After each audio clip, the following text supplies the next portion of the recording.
ఆదిలాబాద్ జిల్లా సోనాల మండల కేంద్రంలో మంత్రి కోమటిరెడ్డి వెంకటరెడ్డి రోడ్డు నిర్మాణానికి నిధులు మంజూరు చేయడం హర్షణీయమని సీనియర్ నాయకులు గాజుల పోతన్న తెలిపారు. రోడ్డు బాగోలేక ప్రజలు ఇబ్బందులు పడుతున్న విషయాన్ని మంత్రి దృష్టికి తీసుకువెళ్లగా వెంటనే స్పందించినందుకు ధన్యవాదాలు తెలిపారు.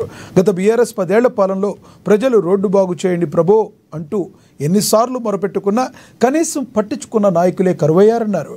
కానీ కాంగ్రెస్ ప్రభుత్వం ప్రజాప్రభుత్వం ఏర్పడ్డాక సోనాల ప్రజల ఏళ్ల కళ అయిన రోడ్డు నిర్మాణానికి సంబంధించిన నిధులు మంజూరు చేశారని కొనియాడారు. నిధులు మంజూరు చేస్తున్న మంత్రి కోమటిరెడ్డి వెంకటరెడ్డికి కృషి చేసిన నియోజకవర్గ ఇన్ఛార్జి ఆడే గజేందర్, నాయకులు తుల అరుణులకు ప్రాంత ప్రజలు ధన్యవాదాలు తెలిపారు. వెంకటరెడ్డి మంత్రివర్యులకు, తర్వాత ఏఐసిసి ప్రచార కమిటీ తెలంగాణ తుల అరుణ్ గారికి మా సోనాల మండల తరఫు నుంచి, ప్రజానీకం నుంచి ప్రత్యేక ధన్యవాదాలు చెప్తా ఉన్నాం.